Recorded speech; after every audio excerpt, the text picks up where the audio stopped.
Can we possibly make one of the Hudson River School painters' paintings even better than it already is? We're going to find out as we look at Asher B. Durand's painting today on Feedback Friday. Today is Feedback Friday, and you know what that means? We're going to look at your paintings that you have sent to us, and we're going to see if we can find ways to make them better. And if we can make them better, we will. But when you watch this, I want you to start looking for the problems. I want you to look at the paintings, and first thing I want you to do is say, wow, what are the redeeming qualities about that painting? Remember, everybody's at a different place, a different level, but what do I like about it? Because when you're critiquing paintings, you always want to find something nice to say so you don't crush people, but also ask yourself, what does this painting need? How would I change it? What could I do to make it better? It's a great way, a critical way to learn painting, and that is getting feedback, because we cannot see our own mistakes. So I'm giving feedback today, and we want to look and ask yourself, what's drawing the eye? Where is the brightest bright? Where is the darkest dark? Where's the most chroma? What shapes do we have? What kind of composition is it? Today, we're also going to do a composition training in what's called the X composition, like the X factor, right? So I like to learn from other people's critiques because I can't see my own mistakes. I was working on a painting and I couldn't figure out what was wrong with it. I sent it to a friend. He said, well, I'll tell you exactly what's wrong with it. And he was right. And I fixed those things and I crushed it, right? Thanks to his eyes and his clarity. So let's get this show officially started. It's Art School Live with Eric Rose.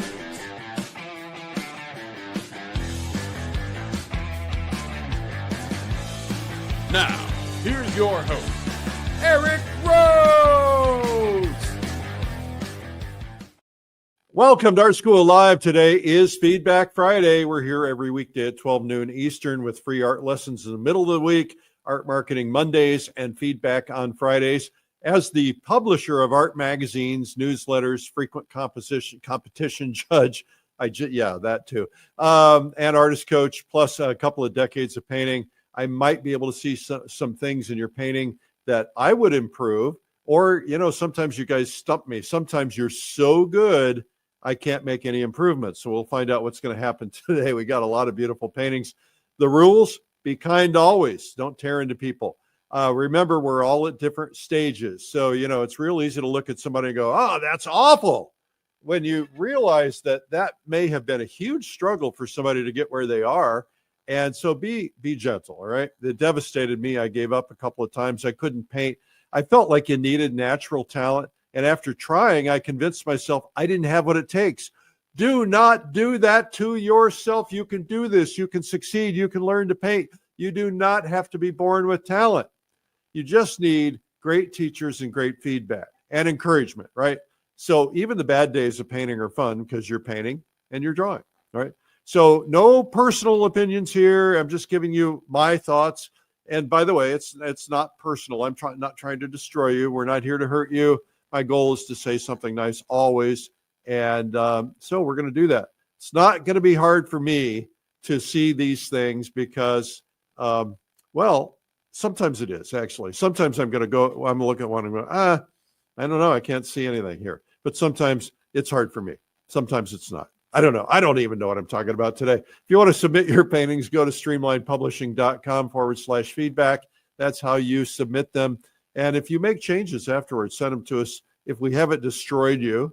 Okay, we ready to do this? Let's get right into it. What is the very first painting we have today?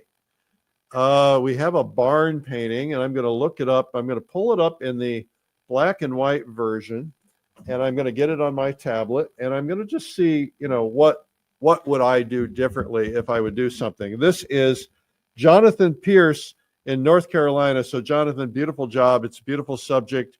You've got a really nice feel to it. Let's see what we can do to it. The first thing I'm going to do is ask myself this question.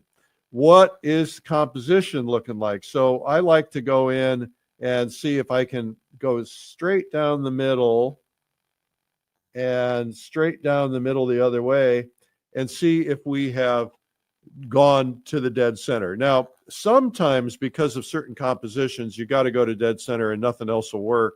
And so in this particular case, this might work really well. But we have the roof line dead center. Would this be a more interesting painting if the roof line were over here and we had a little bit of background with a little farm, and that's a tree, and you know, we had our bales of hay in here? I don't know. It might be. We'll just see. Now, the other thing I like to do is I like to do what I call the tic-tac-toe board, or the equal thirds composition. I like to go equal thirds horizontally and equal thirds vertically, and ask myself, is there a focal point in one of these four quadrants? And that's what I'm seeing here is maybe this bright spot. And in the black and white, this is really bright and it really stands out, is the thing that is drawing the eye. And you always want to ask yourself, what's drawing the eye? Now, the reason I go to black and white first is because I want to test your values. Values, if you don't know what they are, see if I can find them for you here. Values are going from light to dark, right? And so a good painting has good values, good light values, good middle values, and good dark values. And so that's what values are all about. And so we're going to go back here and take a look at this in terms of the values now. And I would say, ask yourself this: where is the darkest dark in this painting? And it's kind of hard for me to tell. I don't see anything that's super, super dark. I think this is the darkest dark right here, maybe a little spot right here. This is certainly dark in here, but it's not necessarily the darkest dark. It's pretty close. And so where should the darkest dark be? Well, typically you want to have your darks going backwards, right? If this is perspective and you've got a bunch of darks, you want to have your darkest dark in here. This one's a little less dark. This one here is less dark. This one's less dark, you know. So the idea is that they recede and create the sense of recession. And so I am not seeing a big, strong dark. Now, I tend to like to have something dark in the foreground. I say this a lot. So I might put a good, strong, dark shadow in here. It might not be as dark as my darkest dark. I would put my darkest dark close to my focal point, get some really good darks around my focal point if that's it. I don't know what the focal point is in this particular case, so we don't know what the artist intended. But it feels like the values are pretty good. This value seems awfully bright, and these values in front seem awfully bright to me. And there's some values off to the side that are kind of drawing my eye out of it. Sky value is fine. And so this might, if we got these just a little bit darker in here, let's actually just go do this. I'll go pull up a grayscale here. And let's say if we got a little bit dark under some of these shadows, maybe especially up in front, that might help maybe get a little dark on here, maybe a little bit more dark in here, just to kind of give this a sense of, wow, this, you know, there's a little bit more form in here. And then I would probably look for ways that I could just get the values just a little darker. Now, these are in light, so you want to create that sense of form, but I think we need a little bit of sense of form, some darks. Remember that form is like a ball where it's light on this side, a little less light, and so on, and we get darker in here. So let's go to the color version, see what we can learn from that. Okay, Jonathan, terrific job on this. And the color changes everything, of course. First off, I want to say that your rendering is really beautiful. Your rendering of the barn up here is really, really lovely. Your rendering of the slat wall in the background is really lovely. I think overall, it's really beautiful. I think that, to me, it feels like the color is a little muted. That's a personal preference thing. But also, I'd like to just get a little color in the shadows in here. So maybe if we can get a little bit of a bluish dark into these shadows, it'll help it read more like shadow. Maybe that's a little too blue, but just get a little sense of blue in there. And that all of a sudden reads like shadows. And I would even consider, even though this gray is in somewhat light, I would even consider putting a little bit of your lighter shadow in here in a blue, and see how that changes it. It just brings it to life. And then what's going to happen is you'll be able to get some complementary color stuff going on. Now, the other thing I might do is I might go to a purple and get a little purple right around the edge. It's just really close to the same color, but get a little purple right around to the edge of these bales of hay. And the reason is because bales of hay are what color? They're yellow. And so if you can get a good strong yellow right in there, now that's not in direct light, so it's not going to be that light probably. If it were out in front further, it might be. But if you get a strong yellowish color against your purple, and get some of that color in here and some of that color on these, again, this is a little too strong, so I would mute that back. That will help. And there's going to be some hay on the ground, and so you can throw some of that color in there. But by getting that color in there, see how it makes this a little bit more vibrant. Now, I'm going to also just say that what's happening here is you got a lot of white. You're mixing a lot of white into your light, and there is white in a lot of light. There's no question about it. But what happens if we can get that light really reading like light? So maybe we just, with this is over grass. So that grass is probably a little bit, got a little color to it. So maybe we just try to see how, if I just put something like this in, it really reads like light. And that's probably, that chartreuse color may be a bit much. But anyway, the idea here, and we can mute this back, but the idea is to get some good darks and some good lights. That bell means I'm supposed to be done. And get some, and again, I don't want to cover your name, Jonathan, but I'm going to get, some nice shadow shape in the front, and I would probably even blue that up just a little bit and get, lead me in. And then I think just, pump up your muted color a little bit. This big solid shape is bugging me. I think I would try to look for a way to reduce that down a little bit, maybe fill this in a little bit more, maybe put something else in there. But overall, the strongest part of this painting is the top of this, or is this barn, and the hay bales will come. I'd really pump up that color right on the edge of that barn. Just get a little light in there, get a little color in there, and maybe even get a little yellow into your sky. Skies don't have to be blue. It depends on what you want to send, the signal you want to send. And you could even get a little of that light, on this barn. Pick up some of those browns. Find ways to pick up some of those browns, but get some light in there. All right, I'm way over. Okay, what's next? We have a kitty cat. Now this cat is, I don't know if it has a name. I'm trying to find it. Here we go. Okay, this is from Duke Rosenthal in Michigan. Duke, good job on this. First off, let me say I like the fact that this painting is very painterly. Painterly meaning big, thick paint, thick brush strokes. It feels very painterly. I had a hard time at first. I couldn't tell what it was. And I think, first off, it's interesting that you kind of hid the cat in there behind the, whatever they are, feathers or something. It's kind of hard to tell. Looking at this from a value standpoint, a composition standpoint, we're going to learn a little bit about this, Drew. But first off, let's go dead center and dead center. Well, you don't have anything dead center or along these lines, these axes, and that's good. And if we were to do your tic-tac-toe board composition, you got a primary focal point is here, secondary focal point is here. This is really working nicely. Now let's also look at, do we have a strong horizontal? And actually we kind of do. These feathers are kind of a strong horizontal, or this is kind of a strong horizontal, even though it's got a little bit of wiggly to it. It's a strong horizontal. You want to, I mean vertical, I'm sorry. The other thing is, do we have a strong horizontal? Okay, you got a little horizontal here. And there, if you could figure out some ways to mimic that, that might give it a little bit more strength. But I'd look for a way to get a little stronger.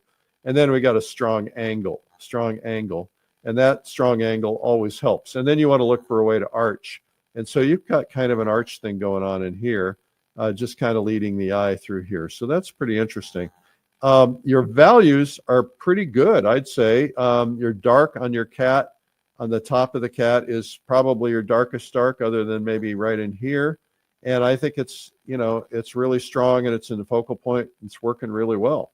And so I think overall your values are good. I might think that this white in here is pretty overwhelming.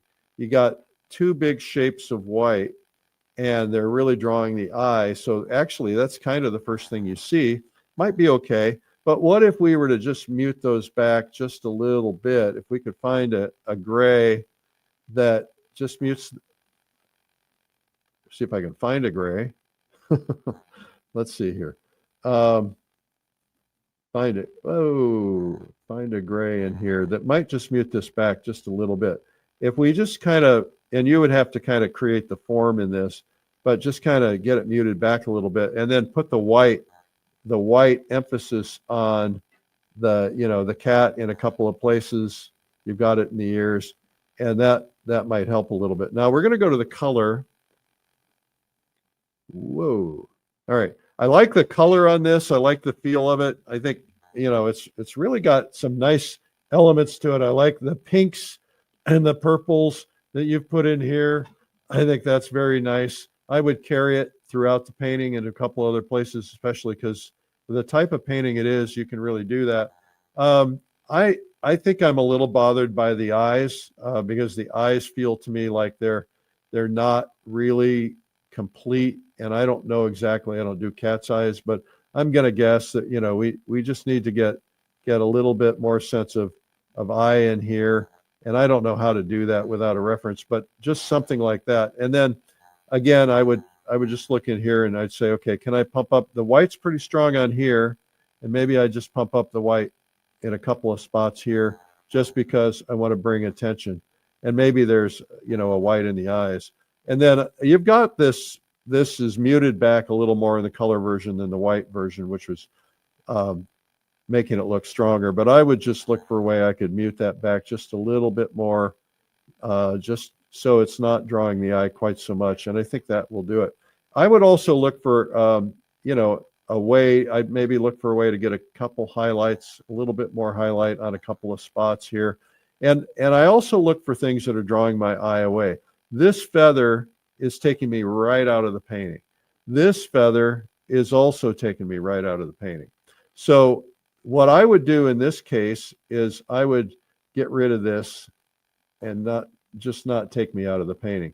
In this case, I would just kind of make this a little darker up here, and so that, you know, it's kind of not taking me out of the painting, and that will make a big difference. And then other than that, I think, you know, overall it's pretty good. This carpet in the background I think works, but it's pretty light, and so I might look for a way that I could just darken that just a little bit, because it's drawing the eye kind of out of the painting. So if I darken that just a little bit, see how it makes a difference. And then look for spots of light where you don't need spots of light, and just kill them down, you know, just get rid of them. Because what you really want to do is emphasize the cat. Cat could use a tiny, tiny bit of form, maybe just a little bit of form, just to make that feel like that's turning just a little bit. But I think overall it's really a lovely painting. Good job. A+. All right, what's next? Oh, we have cow people.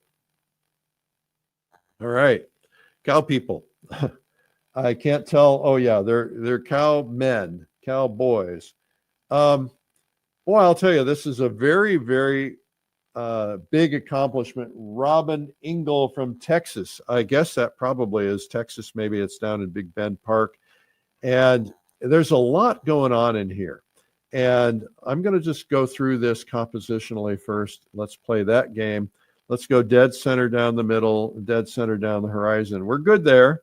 Let's try the equal thirds. What do we got going on there? Equal thirds, equal thirds. Look here. You got your composition primary focal point, which is the cow people in there. And that's really a big win. Now let's ask ourselves there, where's our strong horizontal?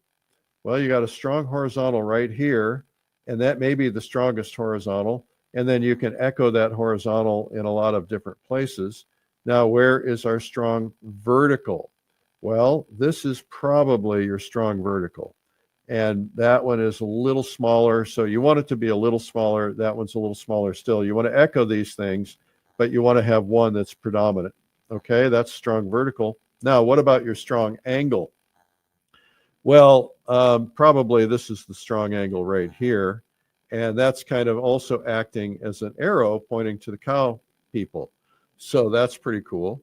In terms of the darkest darks, this is where I see the biggest problem here, Robin. And that is that your darks are a little bit dark in the wrong places. So you've got a nice dark kind of up in front here. And I like that. But these darks in here feel way too dark to me. And they are not receding. So what we want to do is look for a way to make those darks recede. So for instance, let's just go in here, see if I can find the right dark. Let's go in here and lighten this up in here, and lighten this up in here, lighten these up maybe just a little bit more. And so what happens is that when we lighten those up, these things recede just a little bit, and that will help a lot. Now these trees in here in the background are awfully dark, so I'm just gonna see if I can get them a little less dark in here. And I just want to make the point. Now we're going to do this in color, and they probably are about the right there. Yeah, they maybe could be just a little bit darker, but you don't want them to be pure black, and they look like pure black in there. That's going to help. And then if you get a good strong dark up in the front, that will help considerably. You know, again, something in here, or you've got, you know, on the horse's paws and stuff. That helps it a lot. Now, the other thing I want to point out is that there's a lot of detail in this painting. And when you have a lot of detail, what happens is you tend to fight, your detail tends to fight. So if you look at this painting, for instance, in the black and white, you got all this detail in here, and all this detail down here in the weeds, and all the detail on the rocks, and all the detail back in here. And it's like the eye needs a little bit of rest. And so you want to look for an opportunity to give the eye a little bit of rest. So maybe you just try not to put so much detail in every little thing, you know, and especially if things are in the distance, then just by doing that, that gives the eye a little bit of rest. If you were to take some of this detail in the background here and just soften it up, see how you soften it, all that detail disappears. And especially in the background, I'd soften this stuff up in here a little bit too. It's just what happens is that when you try to do too much detail everywhere, you fight that battle. You know, do your detail kind of up in the front, and I would just kind of look for a way to, this is weird, funky to do this, but we'll look for a way to make that, push that stuff back, because things get a little out of focus as they go back too. And that's a little too much, but you get the idea. Now we got a nice river leading the eye in here, and that's good. This is a good place to lead the eye in right here. Okay, now let's go to the color. In a minute, we're going to do an Asher B. Durand painting, so hang with us. Also, we've got a big event coming tomorrow I want to tell you about. Okay, so now in the color version, one of the things we also have to know is that yellow recedes. So let's play. Remember I talked earlier about how darks recede, they're darker.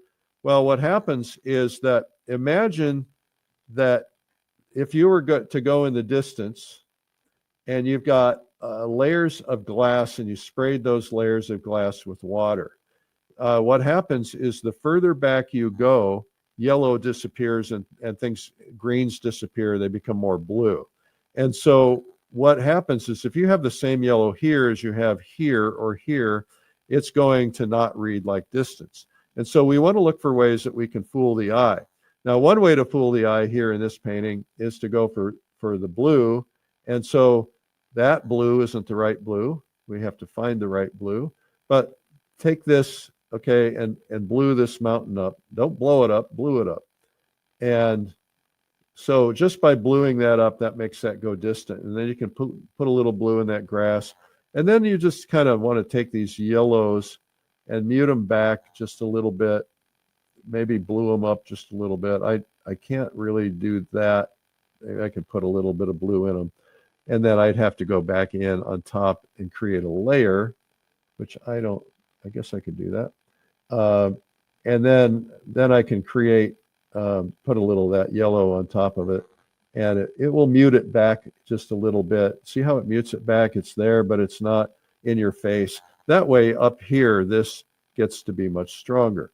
So the other thing that I would just say is that the cowboys are really well done. I think pretty well rendered. I would look for a way to pump up the light on the cowboys just a little bit more and really make them stand out. Whoops, something's wrong here. Okay, go in here, look for a way to just make them stand out just a little bit more. See, just pumping up that light makes a real big difference.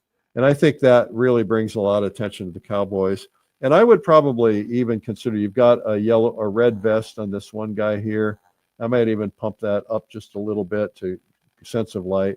And then, everything else, just again, reduce the detail down a little bit, and I think it will make a big difference. We'll get some of this detail in all this back here. It's not going to be that sharp when it's that far back. And so you just reduce this detail down. It's going to really help these cowboys stand out. Okay, good job on that. Congratulations. What do we have next? All right, next we have Kim Seymour from Florida. Congratulations, Kim. Beautiful still life and really, really lovely. Let's look at the black and white version of this first and see what we can do.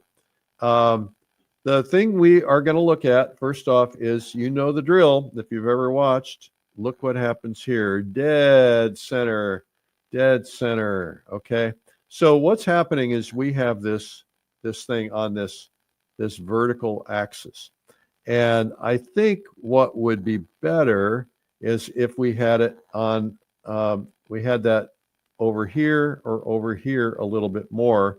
So let me just show you. I'm just going to crop this. I'm going to do it just by cropping it here. All right. I'm just going to crop this. This is not a very good crop. But just by doing that, by taking it off center, it just makes the painting a little bit more pleasing, right? So I think just the cropping will help it considerably. And so consider that.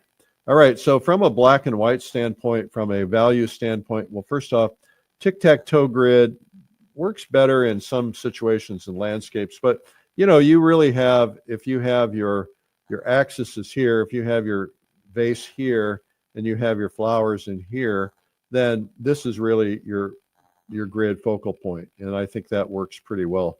So I just shift everything over just a little bit one way or the other. And I'd probably shift it over to the left and then have a little bit more of the light coming in, but that's a preference thing. I think in terms of your values, I think your values are spot on. I think you get an A in values. And I would just say that this feels to me like it needs to be this space here and this space here. They're a little bit different, but I think I just kind of feel like maybe it's a little bit too much foreground. So I would maybe crop it here too. And then, get a good strong shadow coming across.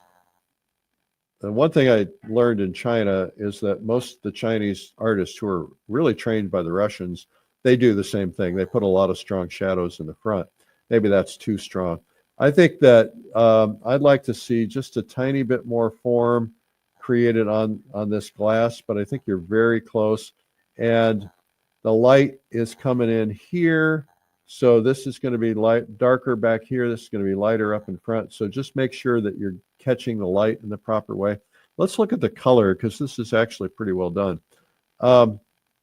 The color, the first thing I noticed when I saw this, Kim, is that the blue may be the wrong color to use for this, because it doesn't feel harmonious to me.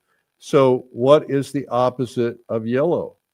It's purple. It's some form of purple, right? So what if we were to just get this into purples in here instead of blues?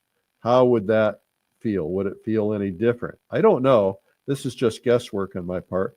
But that's one thing, is that I would consider getting some of these purples in here, because purples against yellows really make things vibrate. And you can still put this, have a sense of light in here. Now you might have to go a little pinker to, get that sense of light in here. But that's the one thing I would do. The other thing is, I feel like some of the color could just be popped just a little bit more. Pick a spot. I wouldn't pick the whole thing, but pick a spot and say, okay, this is where I really want to pump up the color. See if I can find the color. And just really look for a way to pump it up in one or two flowers, maybe not all of them, and then really pump up the light. You got to get a little yellow in that light, but just really pump up the light. And I think you've done a pretty good job of that, actually. But maybe we can just pump it just a little bit more. Get a little tiny bit of light on these stems, to just to help separate them, and maybe a couple of light pieces of light. See how just getting that contrast of that light. You don't want it everywhere because it would mess things up, but having that in there would help. And then you can put a little light, has a tendency to be a little bit yellow, so you can put a little of that yellow light in there, just on this vase. And your light in here, again, yellow on a purple background isn't probably going to be purple, but maybe there's a way we can figure out. I'd have to experiment with this, figure out how to make this read like light a little bit more. And maybe, you throw a little yellow in there just to kind of give the sense of, wow, that changes it considerably. The other thing is, I love dark backgrounds, because I think dark backgrounds, especially against something that's colorful, really make it rock. So I might consider making this side of it just a little bit darker still. That's kind of a Rembrandt light kind of scenario. And that just will see how much it makes it pop. And I even look for a way to get some of these darks in here around that in there. And you got to do that very subtly, because it's almost like just doing an edge, but that can help them pop a little bit too. But what you do here is get a good strong dark in right around these leaves to create some good contrast, and that will make a difference too. And again, you don't want all flowers to be in focus, so look at your edges. So these are in the back, so I would look for a way to soften the edges on some of these, on the back edges on some of these, and sharper in the front. Maybe if you want to create a sense of perspective, you sharper in the front, just a little bit softer in the back. Edge work is one of the things that the pros from the people who are on their way to becoming pros. So anyway, that's a beautiful painting. Nice job on that. Good job. Okay, what do we have next? We have the kayaker. I love kayaking. As a matter of fact, I was out this morning, and one of my neighbors was kayaking on my way to yoga. Okay, so we're looking at the black and white version first, so we can look at values, but also look at composition. So dead center, nothing happening there. Dead center, well, this kayak and this person are kind of on dead center, and so it might be a little bit more interesting to have them in here, or up in here somewhere, or over here. But let's look at the composition grid and see what that says. Okay, we've got here, here, here, and here. So I would put this fellow or this person here and put the kayak here, and that would probably give you a really stronger composition. So let's ask ourselves this: do we have any strong horizontals? Kind of. We have a strong horizontal here. Do we have a strong angle? Yes. Do we have a strong vertical? Not much. I mean, we could make that a little vertical. Well, because it looks a little hunchbacked anyway. So maybe we make that your vertical and look for a way to echo it through something in here. The one thing I'm seeing on the values of this painting here, this is B from Canada. It'd be cool if it was B from British Columbia. Then wouldn't it? So B, at your darkest dark is the helmet, and here. Not a lot of darks anywhere in this painting. That's okay. But it feels to me like if you look at this in a black and white version, you cannot really tell that this is a kayak. I mean, you do because you see a person sitting there, but you can't really see the form of the kayak. And if we can figure out how to get the form of the kayak in here a little bit more, and that's a value story, right? So you got to figure out what the values are. I'm just making stuff up right now because I can't really see. I don't have a reference photo. But look for a way so that if this doesn't read in black and white, it won't read in color. And then it seems to me like maybe your rendering is off. Now, this person's wearing a life jacket, so life jackets make people fat, but I would consider your drawing could be a little bit stronger here. Let's look at the color version and see what it has to offer. Okay, so what's happening here is that you can definitely see the kayak a little bit more. But I would see, I'm going to guess that there's light coming from somewhere, and I can't tell where. Based on this, the light is coming in this direction. And if that's the case, what we're going to do is we're going to try to create some form and some light. So this kayak is orange or red or yellow, I guess. So the light's coming from here. We're going to pump up the light on the top of this kayak. Right? And then that way it creates a little bit more of a sense of form. And then you can kind of go back and create some sense of form with it by, getting it in here. Now, you're not going to have everything a straight line here like that because you've got the water splashing up over it and so on. That will help it a lot. And then the other thing that this needs is the person needs some form. So we need a little bit of form in their arms and in their body. And that's probably a little too much, but maybe let's go in here like that and like in here. And then what I would do is I'd pump up, this is what I would do. It's not what you have to do. I would pump up the sense of light in the back here so that it's very light, but it doesn't feel very rich because the light hitting it doesn't feel rich. So I think I'd do that and then get some light on the top of the helmet, not red light in this case. Now, the other thing that's happening is that this painting is very, very white. All of this white. Now, you've got this wonderful energy happening everywhere. And it's like, oh, man, I'm going to die if I go in here. And that's pretty scary. But I would say, what could you do? First off, it looks like there's a sense of horizon back here. I can't tell for sure. It might be a river. It might be an ocean. But I might look for a way to just kind of enhance that sense of horizon in there just a little bit more. That helps stabilize the painting a little bit. And maybe don't make everything so crazy everywhere, right? Because that just helps give it peace. Now, this looks like, I can't tell if it's a mountain or what it is. Looks like there's a mountain back here. So I'd probably make that blue. And I can't tell what's going on back here. So I'm just going to make this all one big blue mountain. And of course, that's going to blend with the water, but there's an easy solution to that. Just go in here with something lighter to kind of create that sense there. So you could have a mountain back here. You could have something else.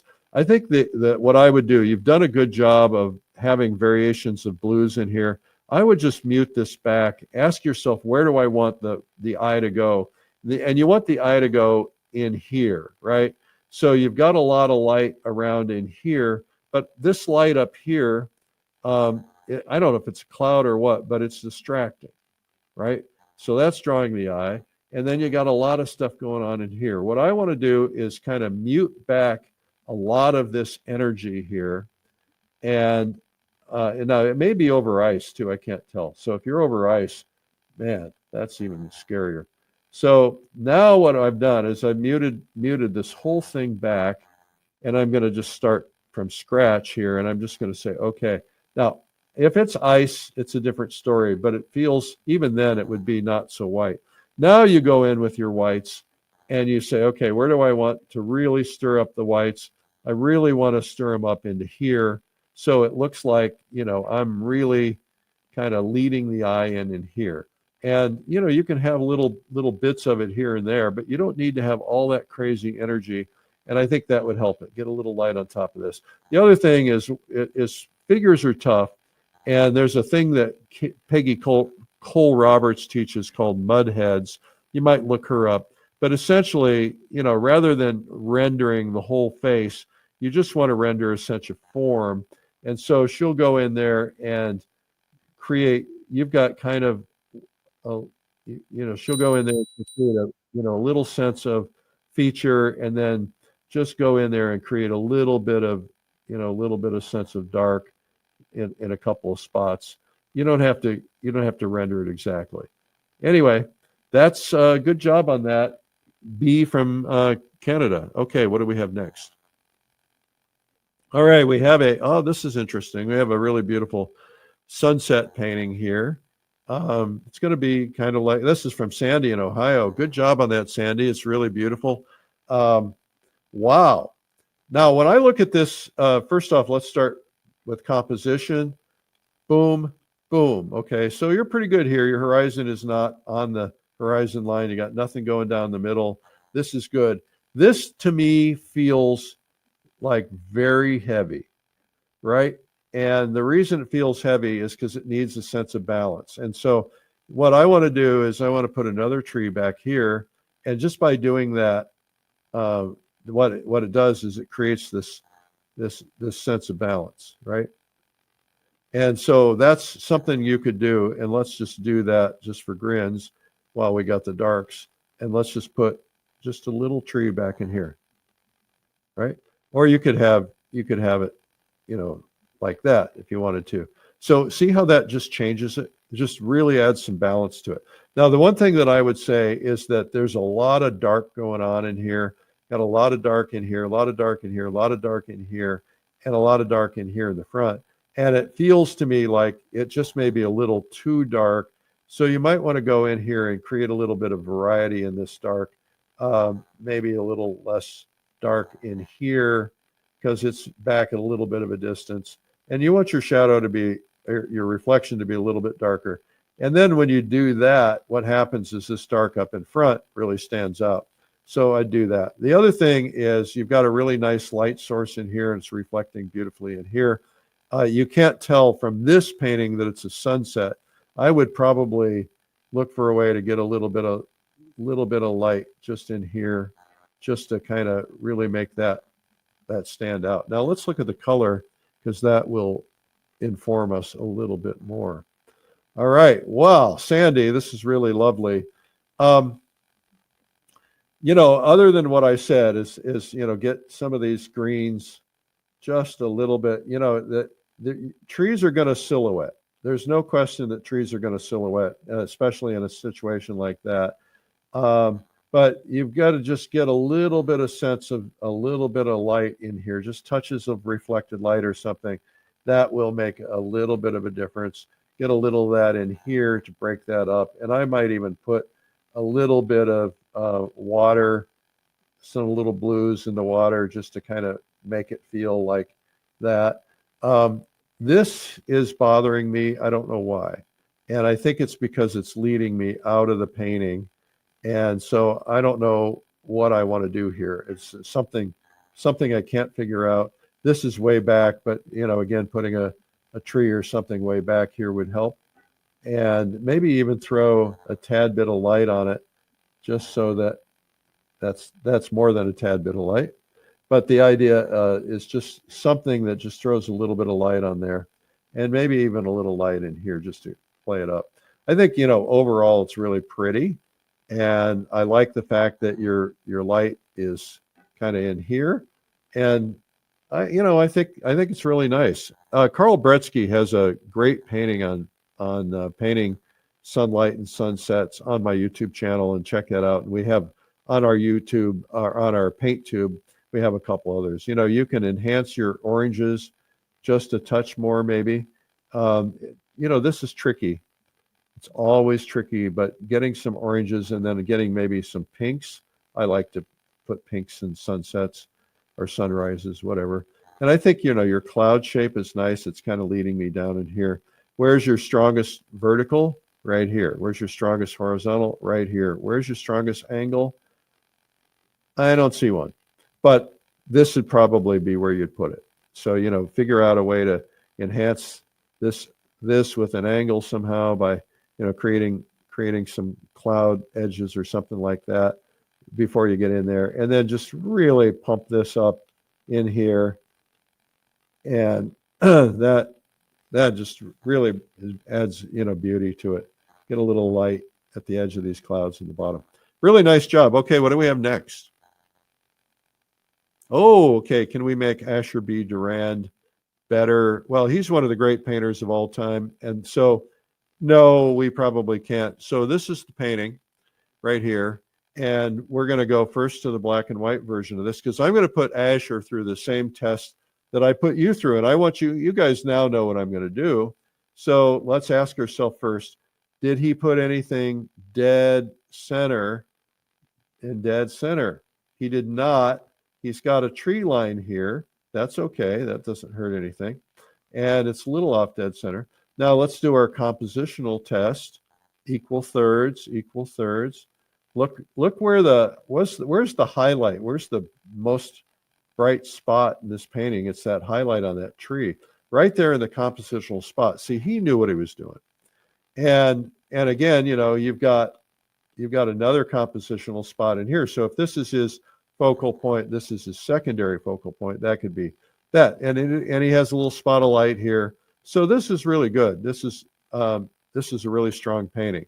Now, what I'm seeing here is I see these darks as being a little darker than I'd like to see them, because he's got really strong darks up in here and a really nice strong dark here, and a very subtle transition between that dark and that light in there, which is good because it separates it.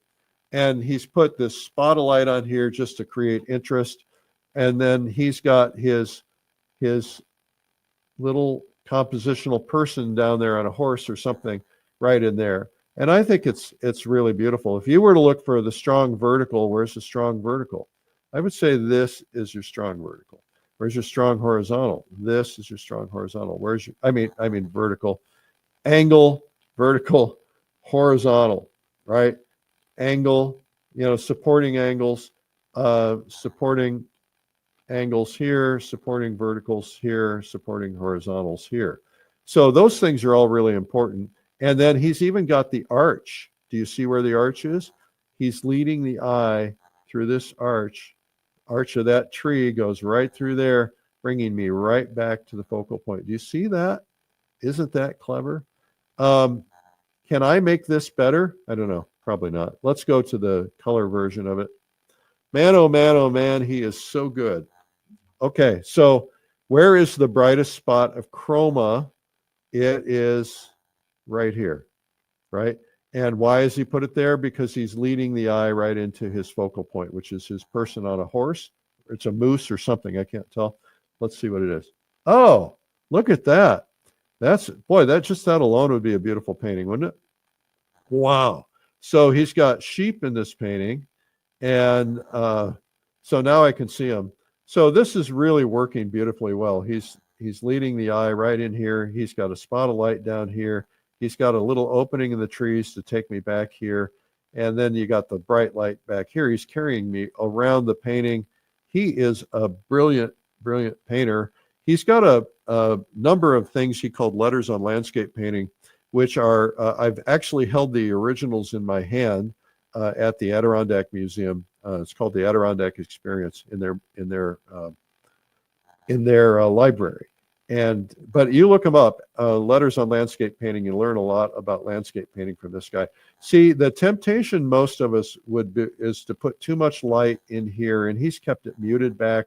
You get a sense of there's some rocks in here, there's a little bit of light in here, but he's not trying to overdo it. He's putting all of his light into here and really drawing attention here. He's really got good thin light in the background on these trees.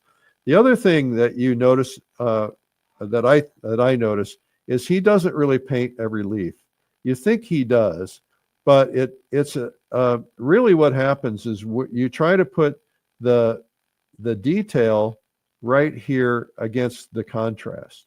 Whenever you have contrast, you put the detail against contrast. Now he's got some smushy marks in here that make me feel like there's stuff going on in there, but not nearly to the detail that he has against the contrast. And so keep that in mind because that's a really great trick to learn, and it makes your job a whole lot easier. Anyway, he's a pro. I can't make him better. All right, so let's talk about composition real quickly. Let's talk about, let's see here, the X composition. So X composition is an X, all right? So what could be an X? What could we make that would be an X? Well, what if we said, all right, let me just play with this. Let me come up with an idea. Let's say we got a horizontal here, got a little land in here, and we got a bunch of trees in here, right?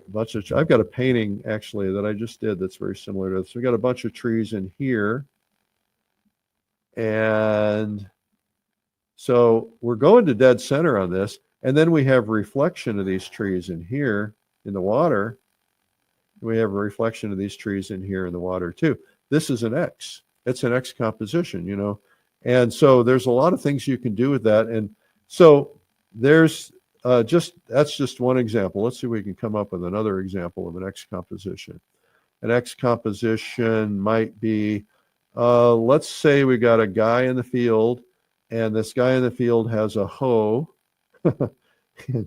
and he's a farmer, and he's got a hat on, and he's bending over and working really hard with this hoe. He's got his arm here, but he's also got something else. He's got carrying something else on him. He's got maybe a stick or something. So that, I mean, there's just a lot of different ways you could do an X composition. The other thing you can do is, let's say, it doesn't have to be dead center either, right? So it could be like, let's see here. It could be like, let's say you got a road, right? You got a road here, and you've got a crossroad here, right? So, so you just go in here. Whoops, that was not intended. So let me just do this differently so that I get it right. So you got a crossroad here, and you got a crossroad going across here, and then you have something going across here. So now that could be an X, right? So there's a lot of different ways that you could approach it. And so try it. Try to put an X in your painting. And one thing that's a fun thing to do is just do what I did the other day, other minute. Just lay down an X and then say, okay, what could I turn this into? Okay, so this could be a sailboat, and this could be another sailboat. And you could emphasize it. You know, it's like around here when we have sail races like we do today, you know, there's a lot of sails that end up being right next to each other. That probably isn't a very good example. Anyway, you got the idea. Okay, I want to tell you about what's going on tomorrow. This is a busy day for rehearsals and everything. Tomorrow is Gouache Live, and Gouache Live is our online event, and it is designed to basically teach you about gouache. We have some of the world's leading gouache painters. It's hard to believe it's here already. We've been working on it a long time. And unlike a lot of our other online events, we have most of these people are going to be live, not pre-recorded. And that way we're able to interact with them and ask them questions along the way. You'll be able to do that. But we have a really incredible lineup, and you can still get tickets. Just go to gouachelive.com. That is tomorrow all day. So you do not want to miss it. It's going to be pretty incredible. I'm going to be hosting it along with Carrie Stober. Also coming up is one of my retreats, Fall Color Week. That is coming in the fall, September 28th through October 5th. So kind of peak color week for Door County, Wisconsin. It's kind of in the Midwest, incredible colors. What we do is we paint together all day. We sit up at night. We hang out, we do music, we do crafts. We have a very famous artist who comes almost every year. I don't know if she's coming this year, and we do scratch boards at night. We do music at night. Sometimes we do other things. We do portraits at night, and we just have a great time. It's like, you don't have to be a great painter to come. You just have to come. And we will work with you to help you get to know a lot of other people. And it's not a workshop. It's just playtime. But when are you going to find a week for yourself painting? So come to Fall Color Week. This year we've got, last I saw, I think there were 8 or 10 or 12 seats. So you want to come. Hey, I want to remind you guys to subscribe to the program. Just go to YouTube and look up Art School Live. I know you're watching on a lot of different platforms. And hello to all of you around the world. Make sure you go into the comments and say what you saw that was an aha moment for you. And if you practice these techniques, and if you ask yourself these questions about composition, about where's my darkest dark, where do I want to lead the eye, where are my verticals, my horizontals, my angles, those things make great paintings. And all great paintings don't have to follow formulas, but the ones who do typically make the best. And if you look at that Asher Durand painting that I just did, I mean, he's got it nailed. He got it all right. Whoever trained him did an incredible job. And I think he went to Europe and trained. I'm not sure if I remember that correctly. Anyway, hope you guys had a really terrific day. Thank you for tuning in. We will see you on tomorrow on Gouache Live, and we'll see you on Monday for Art Marketing Monday. Bye-bye.